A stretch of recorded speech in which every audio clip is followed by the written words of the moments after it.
ഈശോ മിശിഹായ്ക്ക് സ്തുതിയായിരിക്കട്ടെ. പ്രിയമുള്ളവരെ, 2025 ലോഗോസ് ക്യൂസിനായുള്ള പാഠഭാഗങ്ങളിൽ പ്രഭാഷകൻ്റെ പുസ്തകം 41 മുതൽ 50 വരെയുള്ള അധ്യായങ്ങളിൽ നിന്നും പ്രധാനപ്പെട്ട 50 ചോദ്യോത്തരങ്ങളടങ്ങിയ വീഡിയോയാണ്. മുൻപത്തെ വീഡിയോയിൽ ചിലർ ആവശ്യപ്പെട്ടത് പ്രകാരം ഇപ്രാവശ്യം ഓപ്ഷൻസ് കൂടെ വായിക്കുന്നുണ്ട്. തുടർന്നും നിങ്ങളുടെ അഭിപ്രായങ്ങളും നിർദ്ദേശങ്ങളും ആഗ്രഹിക്കുകയും പ്രതീക്ഷിക്കുകയും ചെയ്യുന്നു. സ്കോറ് രേഖപ്പെടുത്തുന്ന കാര്യം ഓർക്കണേ. ഒന്നാമത്തെ ചോദ്യം: ആർക്കെല്ലാമാണ് മരണത്തെപ്പറ്റി ഓർക്കുന്നത് അരോചകമാണെന്ന് പറഞ്ഞിരിക്കുന്നത്? 1. നിധി ലഭിച്ചവന്. 2. രുചികരമായ വിഭവങ്ങൾ ആസ്വദിക്കാൻ ആരോഗ്യമുള്ളവന്. 3. അല്ലലില്ലാതെ എല്ലാ ഐശ്വര്യങ്ങളുമുള്ളവന്. 4. തൻ്റെ സമ്പത്തിൻ്റെ മധ്യ സമാധാനപൂർവ്വം ജീവിക്കുന്നവന്. എ 1, 2, 3. ബി 1, 3, 4. സി 1, 2, 4. ഡി 2, 3, 4. ശരി ഉത്തരം ഡി 2, 3, 4. 2. രുചികരമായ വിഭവങ്ങൾ ആസ്വദിക്കാൻ ആരോഗ്യമുള്ളവന്. അല്ലലില്ലാതെ എല്ലാ ഐശ്വര്യങ്ങളുമുള്ളവന്. തൻ്റെ സമ്പത്തിൻ്റെ മധ്യേ സമാധാനപൂർവ്വം ജീവിക്കുന്നവന്. രണ്ടാമത്തെ ചോദ്യം: 1000 സ്വർണ്ണ നിക്ഷേപങ്ങളേക്കാൾ അക്ഷയമാണെന്ന് പറഞ്ഞിരിക്കുന്നത് എന്ത്? എ ജ്ഞാനതൃഷ്ണ. ബി നല്ല ജീവിതത്തിൻ്റെ ദിനങ്ങൾ. സി സത്കീർത്തി. ഡി വീഞ്ഞും സംഗീതവും. ശരിയുത്തരം സി സത്കീർത്തി. മൂന്നാമത്തെ ചോദ്യം: വിജ്ഞാനം ഗോപനം ചെയ്യുന്നവനേക്കാൾ ഭേദമാണെന്ന് പറഞ്ഞിരിക്കുന്നത് ആര്? എ വിഡ്ഢിത്തം പറയുന്നവൻ. ബി വിഡ്ഢിത്തം മറച്ചു വയ്ക്കുന്നവൻ. സി ദൈവഭയമില്ലാത്തവൻ. ഡി അനീതി പ്രവർത്തിക്കുന്നവൻ. ശരിയുത്തരം ബി വിഡ്ഢിത്തം മറച്ചു വയ്ക്കുന്നവൻ. നാലാമത്തെ ചോദ്യം: ദൈവത്തിൻ്റെ എന്തിൻ്റെയെല്ലാം മുമ്പിൽ ലജ്ജാഭരിതനാകുക എന്നാണ് പറഞ്ഞിരിക്കുന്നത്? എ വിശ്വസ്തതയുടെയും ഉടമ്പടിയുടെയും മുമ്പിൽ. ബി നിയമത്തിൻ്റെയും ഉടമ്പടിയുടെയും മുമ്പിൽ. സി വചനത്തിൻ്റെയും നിയമത്തിൻ്റെയും മുമ്പിൽ. ഡി വിശ്വസ്തതയുടെയും വചനത്തിൻ്റെയും മുമ്പിൽ. ശരിയുത്തരം എ വിശ്വസ്തതയുടെയും ഉടമ്പടിയുടെയും മുമ്പിൽ. അഞ്ചാമത്തെ ചോദ്യം: താഴെ പറയുന്ന ഏതെല്ലാം കാര്യങ്ങളിൽ ലജ്ജിക്കുകയോ മറ്റുള്ളവരെ ഭയന്ന് പാപം ചെയ്യുകയോ അരുത് എന്നാണ് പറഞ്ഞിരിക്കുന്നത്? 1. അപരാധിനെ കുറ്റം വിധിക്കുക. 2. കുട്ടികൾക്ക് നല്ല ശിക്ഷണം കൊടുക്കുക. 3. ന്യായാധിപൻ്റെയോ വിധിയാളൻ്റെയോ മുമ്പിൽ തെറ്റു ചെയ്യുക. 4. കൂടുതലോ കുറവോ വരാതെ അളവിലും തൂക്കത്തിലും സൂക്ഷ്മത കാണിക്കുക. എ 2, 3, 4. ബി 1, 2, 3. സി 1, 2, 4. ഡി 1, 3, 4. ശരിയുത്തരം സി 1, 2, 4. അതായത് അപരാധിനെ കുറ്റം വിധിക്കുക, കുട്ടികൾക്ക് നല്ല ശിക്ഷണം കൊടുക്കുക, കൂടുതലോ കുറവോ വരാതെ അളവിലും തൂക്കത്തിലും സൂക്ഷ്മത കാണിക്കുക. ആറാമത്തെ ചോദ്യം: മകൾ സ്വയം അറിയാതെ തന്നെ പിതാവിനെ എങ്ങനെയുള്ളവനാക്കുന്നു? എ അറിവുള്ളവൻ. ബി ജാഗരൂകതയുള്ളവൻ. സി ശ്രദ്ധയുള്ളവൻ. ഡി ഭയമുള്ളവൻ. ശരിയുത്തരം ബി ജാഗരൂകതയുള്ളവൻ. ഏഴാമത്തെ ചോദ്യം: എങ്ങനെയുള്ള പുത്രിയാണ് പിതാവിനെ ശത്രുക്കളുടെ പരിഹാസപാത്രവും നഗരത്തിൽ സംസാര വിഷയവും ജനമധ്യേ അപമാനിതനുമാക്കുന്നത്? എ കർക്കശക്കാരിയായ പുത്രി. ബി അവിവാഹിതയായ പുത്രി. സി അവിശ്വസ്തയായ പുത്രി. ഡി ദുശാഠ്യക്കാരിയായ പുത്രി. ശരിയുത്തരം ഡി ദുശാഠ്യക്കാരിയായ പുത്രി. എട്ടാമത്തെ ചോദ്യം: കർത്താവിൻ്റെ വിസ്മയനീയമായ പ്രവൃത്തികൾ അവിടുത്തെ ആർക്കുപോലും അവർണ്ണനീയമാണ് എന്നാണ് പറഞ്ഞിരിക്കുന്നത്? എ അജഗണങ്ങൾക്ക്. ബി അപ്പസ്തോലർക്ക്. സി വിശുദ്ധർക്ക്. ഡി വിശ്വസ്തർക്ക്. ശരിയുത്തരം സി വിശുദ്ധർക്ക്. ഒൻപതാമത്തെ ചോദ്യം: അവിടുത്തെ എന്തിൻ്റെ മഹിമകളാണ് അവിടുന്ന് ക്രമീകരിച്ചിരിക്കുന്നത്? എ പ്രവൃത്തികളുടെ. ബി ജ്ഞാനത്തിൻ്റെ. സി സൂക്ഷ്മതയുടെ. ഡി നിഗൂഢതയുടെ. ശരിയുത്തരം ബി ജ്ഞാനത്തിൻ്റെ. പത്താമത്തെ ചോദ്യം: സ്വർഗീയ ഔന്നത്യത്തിൻ്റെ അഭിമാനമാണെന്ന് പറഞ്ഞിരിക്കുന്നത് എന്താണ്? എ മേഘങ്ങൾ പക്ഷികളെ പോലെ പറക്കുന്നത്. ബി അത്ഭുതകരമായി വളരുന്ന ചന്ദ്രക്കല. സി നക്ഷത്രങ്ങളുടെ ശോഭ. ഡി തെളിഞ്ഞ ആകാശവിതാനം. ശരിയുത്തരം ഡി തെളിഞ്ഞ ആകാശവിതാനം. 11ാമത്തെ ചോദ്യം: ശോഭയാൽ അഴകുറ്റ എന്തിനെ നോക്കി അതിൻ്റെ സൃഷ്ടാവിനെ സ്തുതിക്കുവിനെന്നാണ് പറഞ്ഞിരിക്കുന്നത്? എ നക്ഷത്രങ്ങളെ. ബി മഴവില്ലിനെ, സി മിന്നൽ പിണരുകളെ, ഡി മൂടൽ മഞ്ഞിനെ. ശരിയുത്തരം ബി മഴവില്ലിനെ. 12ാമത്തെ ചോദ്യം, പ്രകൃതിയിലെ എന്തുകൊണ്ടാണ് കർത്താവ് ഭൂമിയെ ശാസിക്കുന്നത്? എ പർവ്വതങ്ങളെ ദഹിപ്പിക്കുന്ന സൂര്യൻ്റെ ചൂട്, ബി മിന്നൽ പിണരുകൾ, സി മേഘഗർജനം, ഡി ചുഴലിക്കാറ്റ്. ശരിയുത്തരം സി മേഘഗർജനം.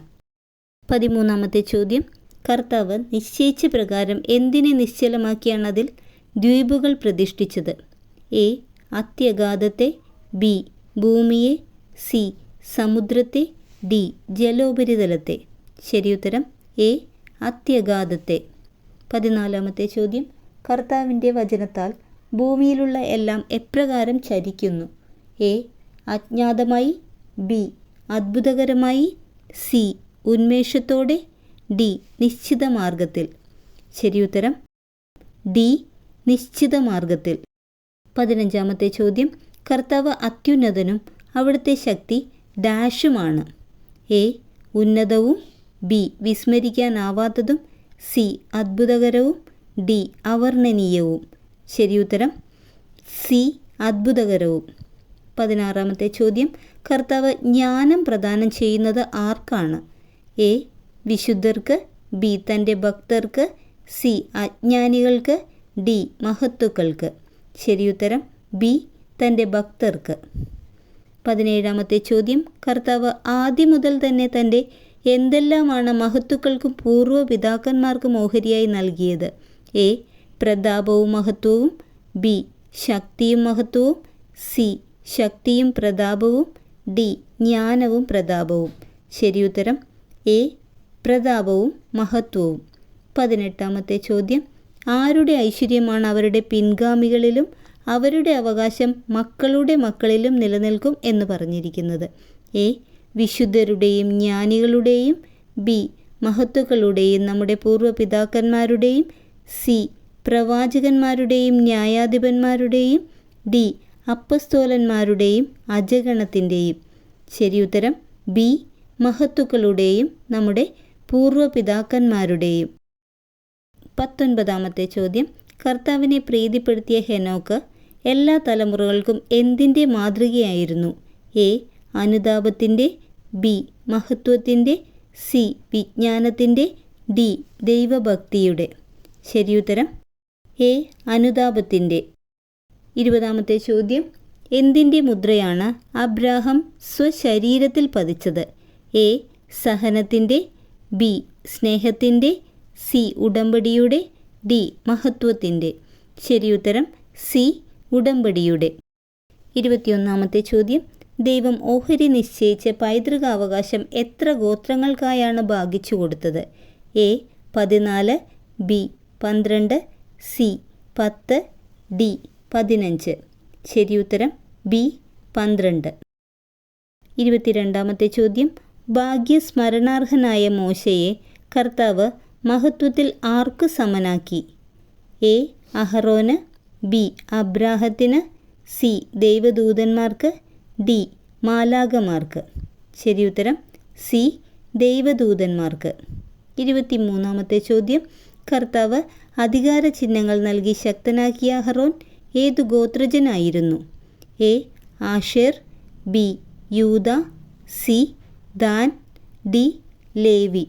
ശരിയുത്തരം ഡി ലേവി. 24ാമത്തെ ചോദ്യം, ആരാണ് അഹറോനെ വിശുദ്ധ തൈലം കൊണ്ട് അഭിഷേചിച്ചു നിയോഗിച്ചത്? എ യാക്കോബ്, ബി കർത്താവ്, സി മോശ, ഡി വിശുദ്ധർ. ശരിയുത്തരം സി മോശ. 25ാമത്തെ ചോദ്യം, തൻ്റെ പ്രമാണങ്ങൾ യാക്കോബിനെ പഠിപ്പിക്കുന്നതിനും തൻ്റെ നിയമങ്ങളാൽ ഇസ്രായേലിന് മാർഗനിർദ്ദേശം നൽകുന്നതിനും കർത്താവ് അഹറോന് നൽകിയത് എന്തെല്ലാമാണ്? 1 തൻ്റെ കൽപ്പനകൾ, 2 മുഖാഭിമുഖം, 3 നിയമങ്ങൾ, 4 വിധി പ്രസ്താവിക്കാനുള്ള അധികാരം. A 1, 3, 4, B 2, 3, 4, C 1, 2, 4, D 1, 2, 3. ശരിയുത്തരം എ 1, 3, 4. തൻ്റെ കൽപ്പനകൾ, നിയമങ്ങൾ, വിധി പ്രസ്താവിക്കാനുള്ള അധികാരം. 26ാമത്തെ ചോദ്യം, ഹൃദയത്തിൻ്റെ കർമ്മോന്മുഖമായ നന്മ കൊണ്ട് ഇസ്രായേലിൻ്റെ പാപങ്ങൾക്ക് പരിഹാരമനുഷ്ഠിച്ച ദൈവഭക്തിയിൽ തീക്ഷ്ണതയുള്ളവനായിരുന്ന ഫിനെഹാസിൻ്റെ പിതാവ്. എ. ദാവീദ്, ബി. എലയാസർ, സി. അഹറോൻ, ഡി. ജസ്സെ. ശരിയുത്തരം ബി. എലയാസർ. 27-ാമത്തെ ചോദ്യം. യുദ്ധവീരനായ ജോഷുവ പ്രവാചകന്മാരിൽ ആരുടെ പിൻഗാമിയായിരുന്നു? എ. അഹറോൻ്റെ, ബി. ഏലിയായുടെ, സി. സാമുവേലിൻ്റെ, ഡി. മോശയുടെ. ശരിയുത്തരം ഡി. മോശയുടെ. 28-ാമത്തെ ചോദ്യം. ശത്രുക്കൾ ചുറ്റും വളഞ്ഞപ്പോൾ ജോഷുവ ശക്തനായവനെ വിളിച്ചപേക്ഷിച്ചപ്പോൾ കർത്താവ് എന്തയച്ചാണ് അവൻ ഉത്തരമരുളിയത്? എ. ഇടിമിന്നൽ, ബി. കന്മഴ, സി. മഹാമാരി, ഡി. അഗ്നി. ശരിയുത്തരം ബി. കന്മഴ. 29-ാമത്തെ ചോദ്യം. മോശയുടെ കാലത്ത് ജനത്തെ തേനും പാലും ഒഴുകുന്ന നാട്ടിൽ പ്രവേശിപ്പിക്കുന്നതിന് 6 ലക്ഷം യോദ്ധാക്കളിൽ അവശേഷിച്ച 2 പേർ ആരെല്ലാമാണ്? എ. ദാവീദും കാലബും, ബി. നൂനും ജോഷുവയും, സി. ജോഷുവയും കാലബും, ഡി. ജോഷുവയും ദാവീദും. ശരിയുത്തരം സി. ജോഷുവയും കാലബും. 30-ാമത്തെ ചോദ്യം. കാലബ് ഏതു പ്രദേശം കൈയടക്കിയാണ് മക്കൾക്ക് അവകാശമായി നൽകിയത്? എ. മലമ്പ്രദേശം, ബി. താഴ്വര, സി. ഗ്രാമങ്ങൾ, ഡി. നഗരങ്ങൾ. ശരിയുത്തരം എ. മലമ്പ്രദേശം. 31-ാമത്തെ ചോദ്യം. വാക്കുകളിലൂടെ വിശ്വാസ്യനായ ദീർഘദർശിയായി അറിയപ്പെട്ട പ്രവാചകൻ? എ. നാഥാൻ, B. Joshua, C. Samuel, D. Elisha. ശരിയുത്തരം സി. സാമുവൽ. എന്തിനു വേണ്ടിയാണ് സാമുവൽ പ്രവാചകൻ മരണത്തിന് ശേഷവും മണ്ണിൽ നിന്ന് സ്വരമുയർത്തി പ്രവചിച്ചത്? എ. കർത്താവിനെ അനുകരിക്കുന്നത് നല്ലതാണെന്ന് മനസ്സിലാക്കാൻ, ബി. ശത്രുക്കളെ നിർമ്മാർജ്ജനം ചെയ്യാൻ, സി. വിശ്വസ്തത തെളിയിക്കാൻ, ഡി. ജനത്തിൻ്റെ ദുഷ്ടത മായ്ച്ചു കളയാൻ. ശരിയുത്തരം ഡി. ജനത്തിൻ്റെ ദുഷ്ടത മായ്ച്ചു കളയാൻ. 33-ാമത്തെ ചോദ്യം. സാമുവലിന് ശേഷം ദാവീദിൻ്റെ നാളുകളിൽ പ്രവചനം നടത്തിയതാര്? എ. നാഥാൻ, ബി. മോശ, സി.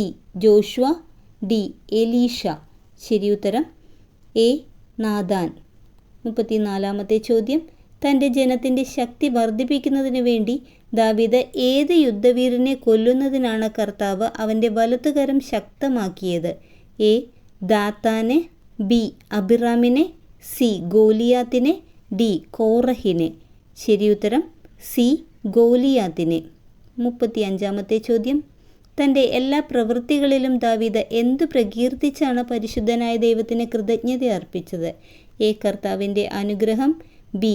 അത്യുന്നതൻ്റെ മഹത്വം, സി. ഇസ്രായേലിൻ്റെ മഹത്വം, ഡി. ദൈവത്തിൻ്റെ ചൈതന്യം. ശരിയുത്തരം ബി. അത്യുന്നതൻ്റെ മഹത്വം. 36-ാമത്തെ ചോദ്യം. ബുദ്ധിമാനായ സോളമൻ്റെ പിതാവ്? A. Hezekiah, B. Rehoboam, C. Jeroboam, D. ദാവീദ്. ശരിയുത്തരം ഡി. ദാവീദ്. 37-ാമത്തെ ചോദ്യം. നീ സ്ത്രീകൾക്ക് അധീനനായി, അഭിലാഷങ്ങൾ നിന്നെ കീഴ്പ്പെടുത്തി, നിന്റെ സത്കീർത്തിക്ക് നീ തന്നെ കളങ്കം വരുത്തി, സന്തതി പരമ്പരയെ മലിനമാക്കി. ആരെക്കുറിച്ചാണ് ഇവിടെ സൂചിപ്പിച്ചിരിക്കുന്നത്? എ. Solomon, B. ദാവീദ്, സി. Josiah, D. കാലബ്. ശരിയുത്തരം എ. സോളമൻ. 38-ാമത്തെ ചോദ്യം. വിഡ്ഢിത്തത്തിൽ ഒന്നാമനും വിവേകത്തിൽ ഒടുവിലത്തവനുമായ റഹോബോവാമിൻ്റെ ഭരണം ജനങ്ങളുടെ എന്തിനു കാരണമായി? എ. പാപത്തിന്, ബി. വിദ്വേഷത്തിന്, സി. പ്രതികാരത്തിന്, ഡി. കലാപത്തിന്. ശരിയുത്തരം ഡി. കലാപത്തിന്. 39-ാമത്തെ ചോദ്യം. ഏലിയ പ്രവാചകൻ്റെ സവിശേഷതകളിൽ പെടുന്നത് ഏതെല്ലാമാണ്? 1. വാക്കുകൾ പന്തം പോലെ ജ്വലിച്ചു. 2. ജീവിതകാലത്ത് അവൻ അധികാരികളുടെ മുമ്പിൽ ഭയന്നു വിറച്ചില്ല. 3. അഗ്നിയുടെ ചുഴലിക്കാറ്റിൽ സംവഹിക്കപ്പെട്ടു. 4. രാജാവിനെ അവൻ്റെ മരണം മുൻകൂട്ടി അറിയിച്ചു. എ. 2, 3, ബി. 1, 3, സി. 1, 4, ഡി. 2, 4. ശരിയുത്തരം ബി. 1, 3. 1. വാക്കുകൾ പന്തം പോലെ ജ്വലിച്ചു. 3. അഗ്നിയുടെ ചുഴലിക്കാറ്റിൽ സംവഹിക്കപ്പെട്ടു. 40-ാമത്തെ ചോദ്യം. എന്തിനെല്ലാം വേണ്ടിയാണ് ഏലിയ പ്രവാചകൻ നിശ്ചിത സമയത്ത് തിരിച്ചു വരുമെന്ന് എഴുതപ്പെട്ടിട്ടുള്ളത്? 1. നിന്നെ പിന്തുടരാൻ പ്രവാചകന്മാരെ അഭിഷേകം ചെയ്യാൻ. 2. പിതാവിൻ്റെ ഹൃദയത്തെ പുത്രനിലേക്ക് തിരിക്കുന്നതിന്. 3. യാക്കോബിൻ്റെ ഗോത്രങ്ങളെ പുനഃസ്ഥാപിക്കുന്നതിന്. 4. ദൈവത്തിൻ്റെ കോപം ആളിക്കത്തുന്നതിന് മുൻപ് അതിനെ തണുപ്പിക്കുന്നതിന്. എ 2, 3, 4. ബി 1, 2, 3. സി 1, 2, 4. ഡി 1, 3, 4. ശരി ഉത്തരം എ 2, 3, 4. പിതാവിൻ്റെ ഹൃദയത്തെ പുത്രനിലേക്ക് തിരിക്കുന്നതിന്, യാക്കോബിൻ്റെ ഗോത്രങ്ങളെ പുനഃസ്ഥാപിക്കുന്നതിന്, ദൈവത്തിൻ്റെ കോപം ആളിക്കത്തുന്നതിന് മുൻപ് അതിനെ തണുപ്പിക്കുന്നതിന്. 41-ാമത്തെ ചോദ്യം. ചുഴലിക്കാറ്റ് ഏലിയായെ വലയം ചെയ്തപ്പോൾ അവൻ്റെ ചൈതന്യം ആരിലാണ് നിറഞ്ഞത്? എ ഹെസക്കിയായിൽ, ബി ഏശയ്യായിൽ, സി എലീഷായിൽ, ഡി നാഥാനിൽ. ശരിയുത്തരം സി എലീഷായിൽ. 42-ാമത്തെ ചോദ്യം. ആരുടെ കാലത്താണ് സെന്നാകെരീബ് രാജ്യം ആക്രമിക്കുകയും റബ്ഷകയെ അയക്കുകയും ചെയ്തത്? എ ഹെസക്കിയായുടെ, ബി ദാവീദിൻ്റെ, സി സോളമൻ്റെ, ഡി ജോസിയായുടെ. ശരിയുത്തരം എ ഹെസക്കിയായുടെ. 43-ാമത്തെ ചോദ്യം. ഉന്നതനും വിശ്വാസ്യമായ ദർശനത്തോടു കൂടിയവനുമായ ഏതു പ്രവാചകൻ്റെ പ്രബോധനമനുസരിച്ചാണ് ഹെസക്കിയ പിതാവായ ദാവീദിൻ്റെ മാർഗത്തിൽ ഉറച്ചു നിന്നത്? എ നാഥാൻ, ബി ഏലിയ, സി എലീഷ, ഡി ഏശയ്യ. ശരിയുത്തരം ഡി ഏശയ്യ. 44-ാമത്തെ ചോദ്യം. അത്യുന്നതൻ്റെ നിയമം നിരസിക്കാതെ പാപത്തിൽ മുഴുകാതെ ജീവിച്ച ഇസ്രായേലിലെ മഹാന്മാർ ആരല്ല? എ ദാവീദ്, ഹെസക്കിയ, ജോസിയ, ബി ജോഷുവ, ദാവീദ്, Josiah, C Josiah, Hezekiah, Joshua, D Joshua, Josiah, Hezekiah. ശരിയുത്തരം ദാവീദ്, ഹെസക്കിയ, ജോസിയ. 45-ാമത്തെ ചോദ്യം. പിഴുതെടുക്കാനും പീഡിപ്പിക്കാനും നശിപ്പിക്കാനും പണിതുയർത്താനും നട്ടുവളർത്താനും വേണ്ടി അമ്മയുടെ ഉദരത്തിൽ വച്ച് തന്നെ തിരഞ്ഞെടുക്കപ്പെട്ട പ്രവാചകൻ? എ അഹറോൻ, ബി ഏലീഷ, സി നാഥാൻ, ഡി ജെറമിയ. ശരിയുത്തരം ഡി ജെറമിയ. 46-ാമത്തെ ചോദ്യം. നമുക്ക് വേണ്ടി വീണുപോയ കോട്ടകൾ പടുത്തുയർത്തിയ ആരുടെ സ്മരണയാണ് ശാശ്വതമാണെന്ന് പറഞ്ഞിരിക്കുന്നത്? എ നെഹമിയായുടെ, ബി സെറുബാബേലിൻ്റെ, സി യെശുവയുടെ, ഡി ഹെനോക്കിൻ്റെ. ശരിയുത്തരം എ നെഹമിയായുടെ. 47-ാമത്തെ ചോദ്യം. പ്രധാന പുരോഹിതനായിരുന്ന ശിമിയോൻ്റെ പിതാവ്? എ എസക്കിയേൽ, B Joseph, C Seth, D ഓനിയാസ്. ശരിയുത്തരം ഡി ഓനിയാസ്. 48-ാമത്തെ ചോദ്യം. പ്രധാന പുരോഹിതനായ ശിമിയോനെ താരതമ്യപ്പെടുത്തിയിരിക്കുന്നതിൽ ശരിയല്ലാത്ത പ്രസ്താവന ഏതാണ്? എ കായ്ച്ച നിൽക്കുന്ന ഒലിവ് പോലെ, ബി മേഘങ്ങൾക്കിടയിൽ പ്രഭാതതാരം പോലെ, സി വലതു കൈയിലെ മുദ്രമോതിരം പോലെ, ഡി നീർച്ചാലിനരികെ നിൽക്കുന്ന ലില്ലി പോലെ. ശരിയുത്തരം സി വലതു കൈയിലെ മുദ്രമോതിരം പോലെ. 49-ാമത്തെ ചോദ്യം. ഏതു ജനതയെയാണ് പ്രഭാഷകൻ മൂഢജനത എന്ന് വിശേഷിപ്പിക്കുന്നത്? എ ഫിലിസ്തീയരെ, ബി ഷെക്കെമിലെ ജനതയെ, സി സെയിർ മലയിൽ വസിക്കുന്നവരെ, ഡി മൊവാബ്യരെ. ശരിയുത്തരം ബി ഷെക്കെമിലെ ജനതയെ. 50-ാമത്തെ ചോദ്യം. പ്രഭാഷകൻ്റെ ഗ്രന്ഥരചയിതാവായ യേശു ജെറുസലേമിലെ എലയാസറിൻ്റെ മകനായ ആരുടെ പുത്രനാണ്? എ സീറാക്കിൻ്റെ, ബി എസെക്കിയേലിൻ്റെ, സി യാക്കോബിൻ്റെ, ഡി ഫിനെഹാസിൻ്റെ. ശരിയുത്തരം എ സീറാക്കിൻ്റെ. Thank you. അഭിപ്രായങ്ങളും നിർദ്ദേശങ്ങളും സ്കോറും കമൻറ്റ് ബോക്സിൽ രേഖപ്പെടുത്താൻ ഓർക്കണേ.